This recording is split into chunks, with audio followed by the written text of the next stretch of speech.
Are you feeling overwhelmed trying to get started as a real estate investor? Or maybe you've gotten started and you're still feeling overwhelmed and it's kind of messing up your groove a little. If you're in this category, this video is absolutely for you. In this video, I'm going to explain to you what I'm now calling the Overwhelm Epidemic and explain how this applies to your investing journey.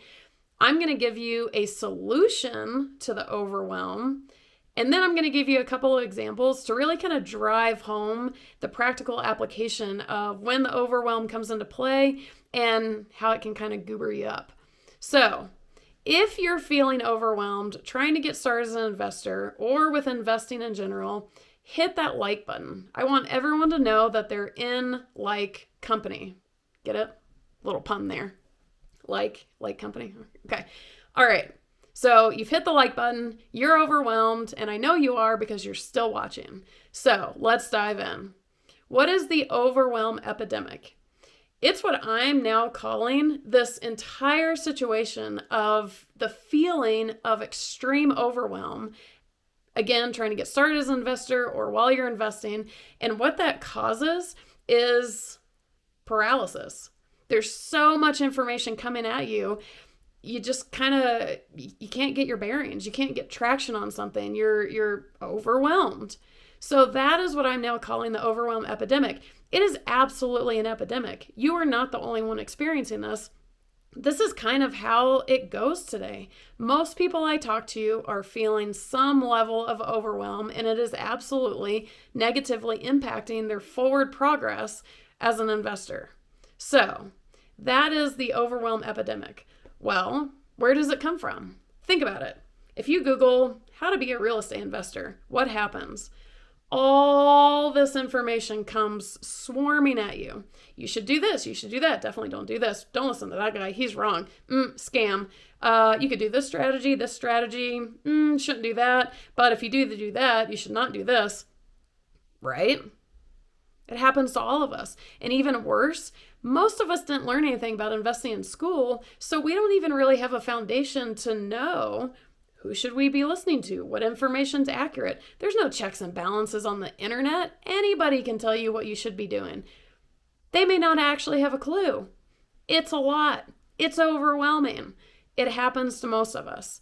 So, now that you understand the overwhelm epidemic, as I'm now calling it, better, how do we survive it? How do we get out of it? And also, for the record, this little epidemic situation we have going on is not just about real estate investing. It's kind of how life is today. Again, so much information being thrown at us, people telling us what we should and shouldn't be doing. It's exhausting. We're all overwhelmed. So, know that you're in good company. But in terms of investing, what can you do to calm the overwhelm and make some forward progress? Because that's what we're all trying to do. What I'm going to tell you, the solution I'm going to give you, is the same solution that I give to my high-paying coaching clients who call me and say, "Oh, I'm so overwhelmed. I don't know which way to go. Which way is up? What do I do?" What I tell them, and they're paying me a lot more money than you're paying me right now, is exactly what I'm going to tell you right now. But before I do, if you haven't already hit that like button, because now I know if you're still watching this video, you are overwhelmed. So make sure you've hit that like button again so we all know we're in good company. Now, the solution to the overwhelm. You have to clear out the noise. What does that mean?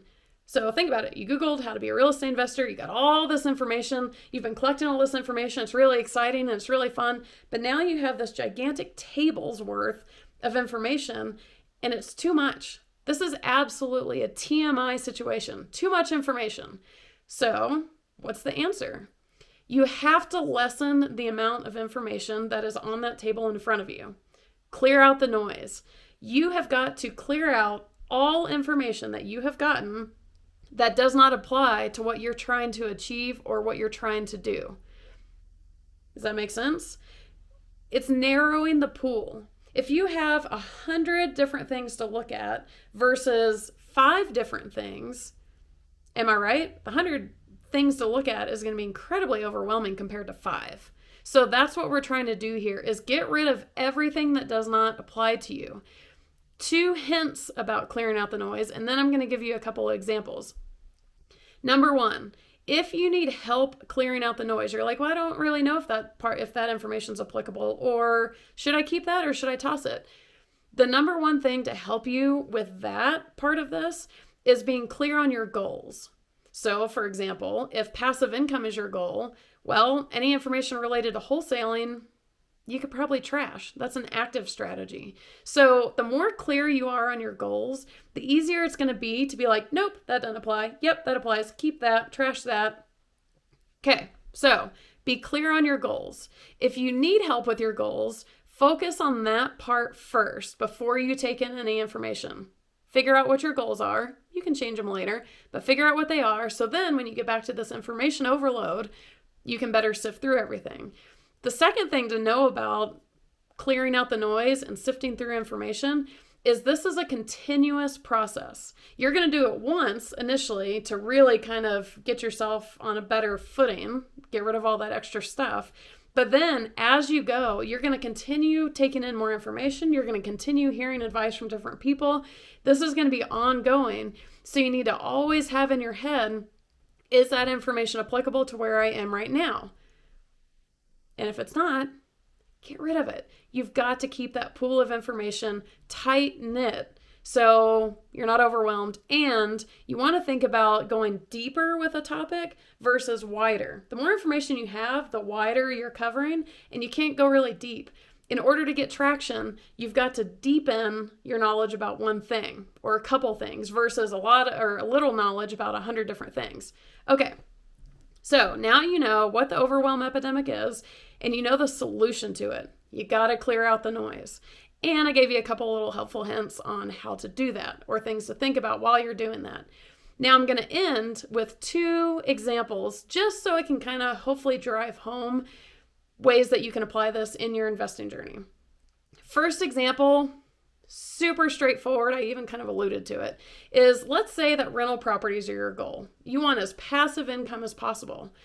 Well, any strategy that you start to learn about that does not meet that goal, get rid of it. Wholesaling is very active. Flipping can be very active. There's ways to make it passive, but for the most part, it's an active strategy. Syndications, well, if you want passive income, you might want to hang on to that and dive a little deeper into that. So think about, this goes back to your goals. What are your goals versus what you're finding out about or learning more about? Tie it to your goals. If you want to learn about rental properties, get rid of everything else unrelated to rental properties. You can always go back to those things later, but for now, rental properties. Okay, I want to learn about rental properties. What do I need to know about rental properties? And go down that path. Okay, well, I should know how they profit. How do I run the numbers on it? What makes for a successful rental property? What are the risks of rental properties? All of those things apply to that rental property interest. If you're taking in information about flipping and wholesaling and whatever else, you're just creating an unnecessary overwhelm. Look, even the overwhelm makes me not be able to talk right. Okay, that's the first example.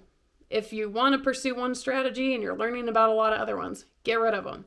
Now, here's a second example, and this one is less obvious, and it brings in a little added point that I want to tell you about clearing out the noise.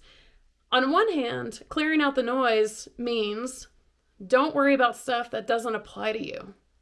Well, in the case of rental properties, this example is, should you put your rental property in an LLC? Oh, I don't know. Well, okay, so I should keep that information, learn about LLCs, because it's applicable to rental properties and I want to do rental properties, right? Gotcha. Okay, here's how this one works. Yes, LLCs for rental properties is absolutely an applicable conversation. However, what I tell a lot of people who come to me saying, should I put my rental property in an LLC? It's putting the cart before the horse. Yes, it applies to rental properties, but if you haven't even learned how to run the numbers on rental properties, how to shop for rental properties, how rental properties are going to be profitable, don't worry yet about an advanced topic. So now we're talking chronology. One hand, if the strategy doesn't apply, get rid of it. On the other hand, if it does apply to your strategy, think about in terms of at what point does it apply to your strategy. So I hit a few big things about rental properties there. Number one, should you put them in an LLC? If you're already wondering that and I can't stop you, I have a video that answers that question. I'm going to link down below. If you're like, hey, you're right, I don't know how to run numbers yet. I don't know how to know if a rental property is going to be profitable. I need to learn those things first. Well, I can help you there too. I'm going to put videos for both of those things. How do you run the numbers on rental properties? And how do you know where your profit's going to come from? So, to summarize this example, it's chronology. It's not that you have to get rid of learning about LLCs and rental properties. Just table it for a minute. Put it on pause, put it on the back burner, focus on the things at hand. Okay, so Overwhelm Epidemic. You Google how to be a real estate investor, you get way too much information thrown at you, and you're paralyzed. Number 2, how to solve this. Clear out anything that does not apply, whether it be apply period or apply right this second. Think about it like narrowing that tunnel, because the less you have to focus on, the more you can focus on it, and the overwhelm's not going to take you out. Cool. Right on. If that's helpful, again, hit that like button if you haven't already, because now I definitely know you're overwhelmed because you're making it all the way through this video. And the last thing I'm going to leave you with is I wrote my first book about a year ago, and my whole goal with this book, it's called Not Your How-To Guide to Real Estate Investing, Life Lessons on Hacking Your Mind Before You Hack Your Wallet. My whole intention with that book was to help people get started as an investor, and most of it's about clearing out that noise. So in there, I dive in deeper about how to navigate what information do you keep, who do you listen to, who should you not listen to, and figuring out the strategy that might be best for you. So it helps you navigate that whole process. And despite the name of the book, Not Your How-To Guide, there's a how-to guide at the end about how to get from point A to point B in terms of getting started and whittling out all of that noise and calming the overwhelm. There you have it. I hope, my biggest wish is for no investor to be so overwhelmed that they can't get started. But I know that this is a reality of the industry right now. So if in any way this helped you, Godspeed. Also, if you're new, if you're overwhelmed, put your woes and challenges in the comments, because chances are a lot of other people are going through the same thing. So let's open up the conversations about it and figure out how all of us can get into investing calmly and joyfully. All right, friends, that is the Overwhelm Epidemic.